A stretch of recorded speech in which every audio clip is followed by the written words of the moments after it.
it's Rebecca and I've just got back from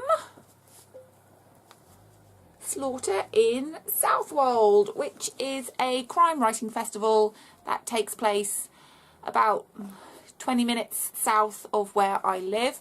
I went last year with some friends and we really enjoyed it, so we thought we'd go back. It's really quite cheap. It's a whole weekend that costs something like £30 and you get to see 8 authors over the weekend, and it's just a nice little festival. It's crime writers, so there's a bit of gore and gruesome stuff, but all in all it's quite a good time. Last year we really enjoyed it. This year sadly not so much.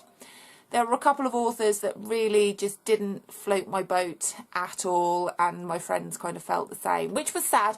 But with festivals like this, unless you know what to expect, you don't know what to expect. So a lot of the authors I'd never seen before, so yeah, I didn't know what to expect. And it's always interesting. Just because I didn't enjoy something doesn't mean somebody else isn't going to enjoy it. So like I say, it's 2 days, Saturday and Sunday. 4 authors on Saturday, 4 authors on Sunday. So I need my little book on it. It's only 8 authors, but I can't remember who we saw. Right, so the first one was Paul Harrison, and he used to work for the police. And I think people that used to work for the police make really good crime writers because they can get right inside and they know procedures and they understand all the bits and pieces that go along with crimes and crime scenes and criminals and all that kind of stuff. So he was talking about, and it was amazing, he knew the Krays, he knew the Yorkshire Ripper.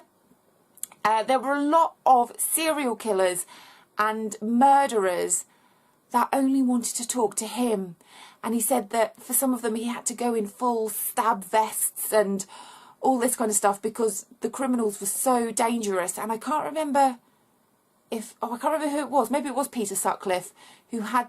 No, I don't think it was. Oh, I can't remember. But there was one criminal who had to be in a glass cell down in the basement because he was just so dangerous. And that's like something you see on, I don't know, like the X-Men. There's one of the characters, I think it's Magneto, that has to be in sort of like a glass box, and it seems like the kind of thing that you see in films, not that actually happen in real life. So he was really interesting to listen to because serial killers fascinate me. I watch a lot of CSI and that kind of thing where there are serial killers, and I like to get inside their heads, although it is a very dark and disturbing place.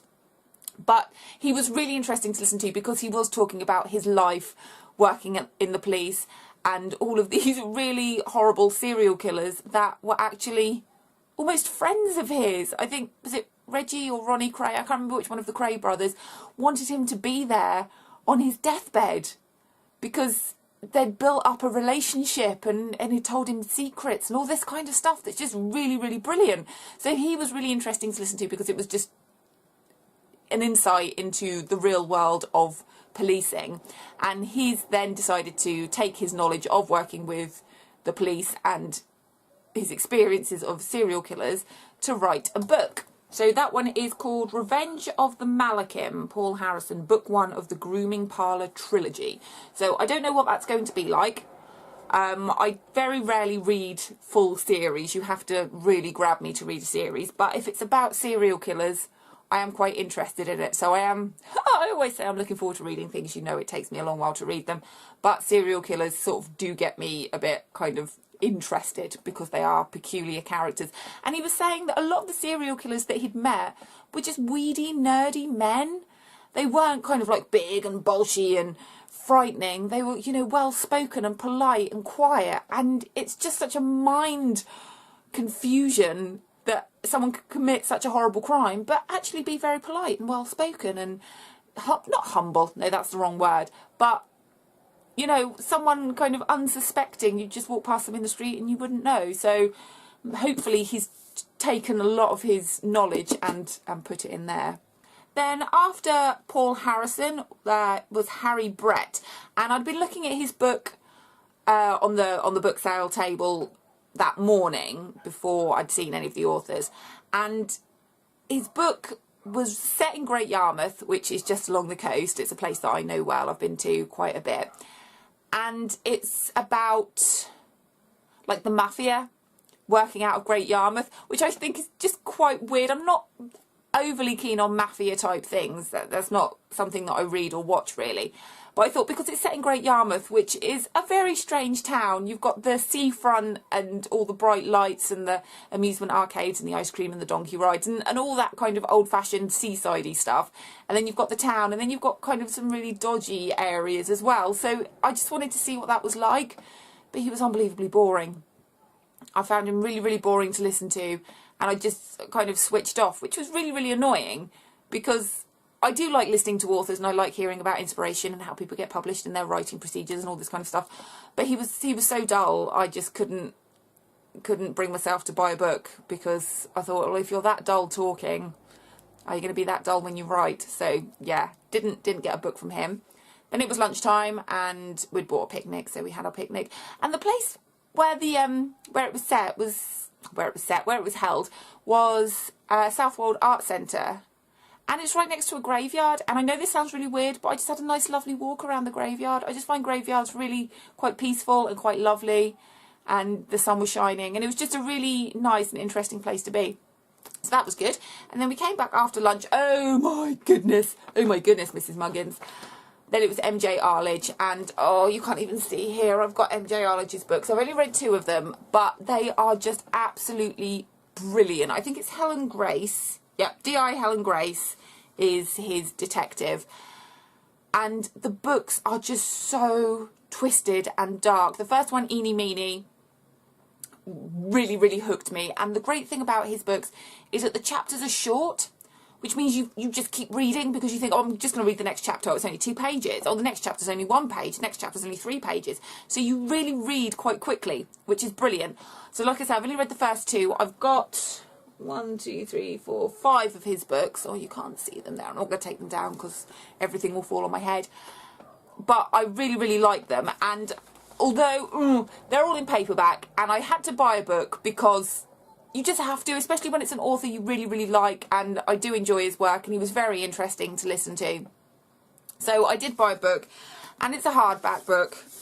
So there is one book that I haven't got, and I did have to get the new one, and it's Love Me Not by MJ Arledge, and it's hardback, and I feel I may buy this in paperback just so it fits in with the others on the shelf. And I know that's a really weird thing to do, but I've got a little bit of an issue with books. And like I said, I don't really read series. However, this series, the first 2 books were really, really gripping. So, oh, I don't know, I'm torn. I really am torn. Oh, and I forgot to say, met the authors afterwards, and, you know, as usual, ask them to write their names and my name and everything else in the book and all that kind of stuff, which is just nice. And it's nice to talk to the authors face to face, because one day I'm going to be doing that, and that's going to be really exciting. So yes, so I bought the hard copy of Love Me Not, and I will get around to reading it once I've read the other ones. But yeah, like I say, I may just to keep everything looking nice and neat. I don't know. I'm weird. Sorry, can't help it. And then after MJ Arledge was Guy Fraser Sampson. And I didn't enjoy listening to him at all. He was very critical of contemporary crime writing. He seemed to think that the only type of crime writing that was worth reading at all were the old classic things. I'm not even sure what he said that we should be reading. I don't know. I switched off, and it's really sad. But he just seemed very pretentious and very sure of himself. But then he kept saying no publisher wants to publish his books, which was just really weird. And I also found it strange that he's at a crime writing festival where there will be contemporary authors. MJ Arledge has only been writing for about 2 or 3 years. I think he's published 2 books a year. And you can't get really much more contemporary than that. So you're talking to people who have come specifically to see contemporary authors. And I'm not saying that people didn't go to see him, but you don't really criticise your peers in that way. You can say, oh, I don't really enjoy reading contemporary crime fiction.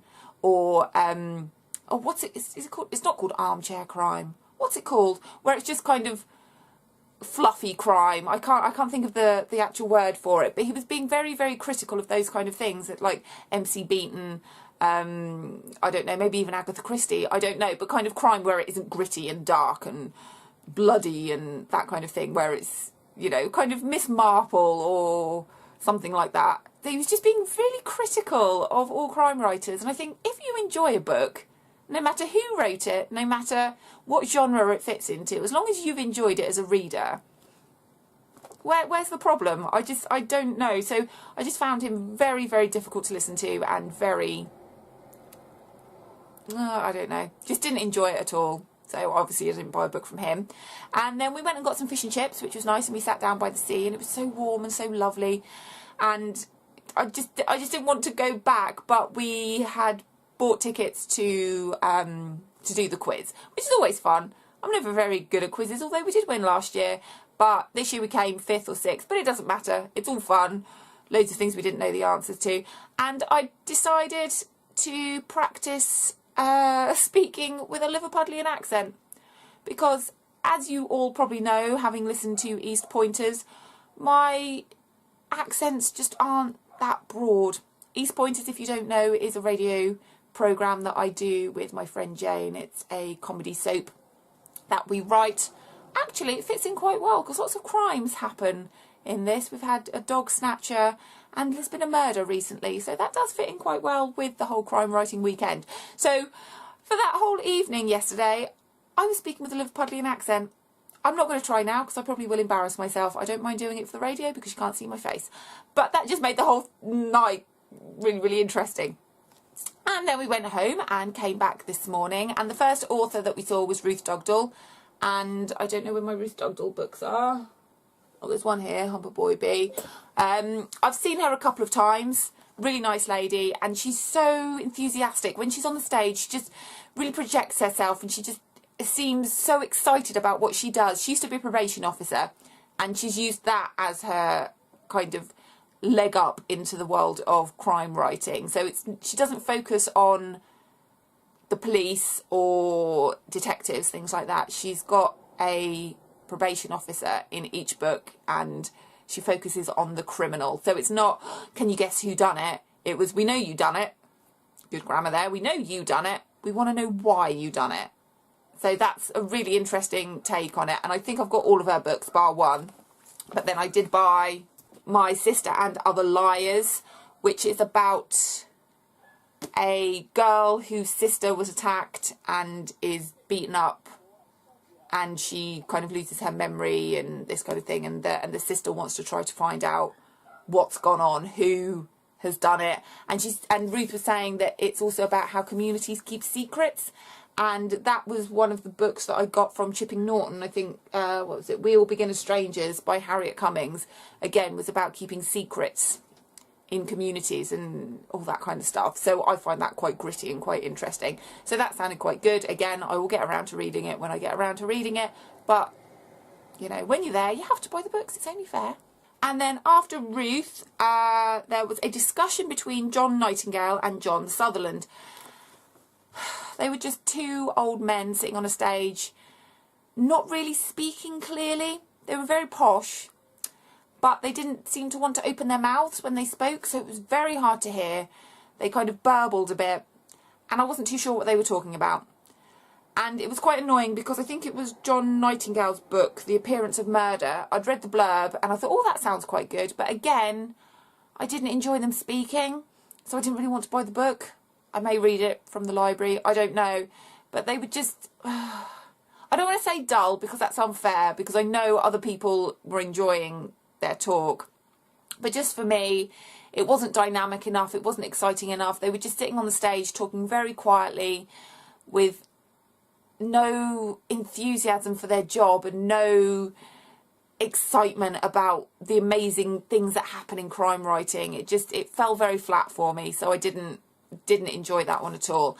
And then it was lunchtime again, so we went out and got some lunch and sat by the sea, and that was lovely. And again, you do want to go back because it was just such a beautiful weekend. The sun was shining and it was lovely. And then after lunch, Ellie Griffiths was there, and the room was packed. And Ellie Griffiths is kind of like a local celebrity.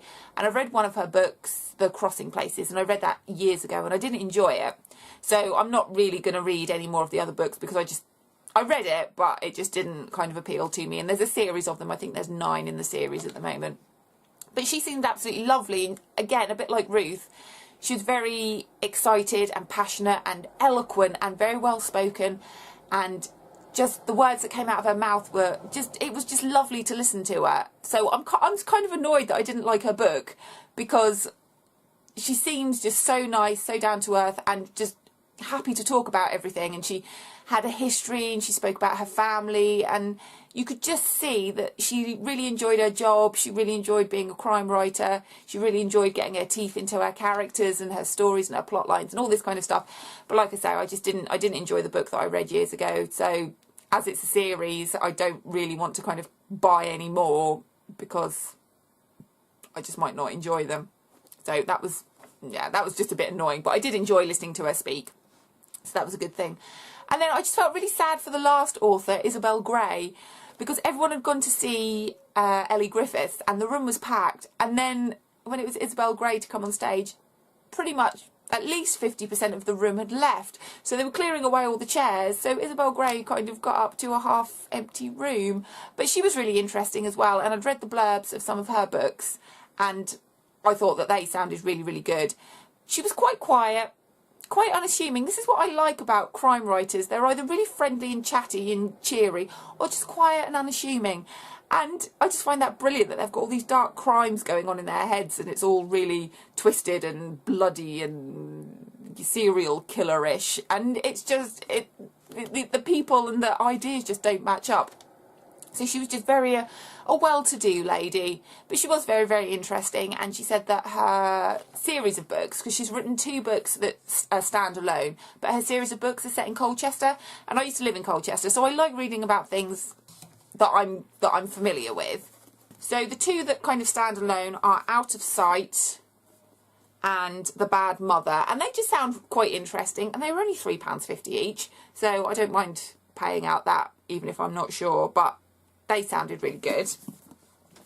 And then the first book in the series is Good Girls Don't Die. One female student is missing, last seen at a popular bar in Colchester. Now, being a student at Colchester, at the university there, that just kind of made me go, ooh. And there have been people snatched in Colchester. There was an underpass that went under one of the main roads, and, you know, you never go down there on your own. You always go down there with friends, because you don't want to be snatched. And there were people snatched on the way to walking to university. And so it's kind of a reality / fiction type thing. So they're all the books that I bought. And I did have a fairly good weekend. Like I say, it wasn't as enjoyable as last year. Everyone just seemed so much more excited last year, and I don't know why they weren't this year, but like I say, a good handful of authors that I really enjoyed watching and listening to, and bought some books. And then after everything had kind of finished, everyone was going home, Ruth Dugdale was very lovely, and we had an interview with her on our own that Jane and I are going to put on our Wordy Birds radio show. So that was really good, and it's really nice talking to her, because again, just so excited about what she does, and she really enjoys writing, and she really enjoys getting inside the heads of all these criminals and all that kind of stuff. So that will be out on our show at some point, and we will put that on our YouTube channel as well. So all in all, a fairly good weekend, lovely weather, good company, and some really good authors. And Jane and I have had some really good kind of criminal ideas for our radio show for East Pointers. So all in all, not a bad weekend at all. So I have got a little bit of space on my bookcase over there, so I will put my books up there. Have a good day.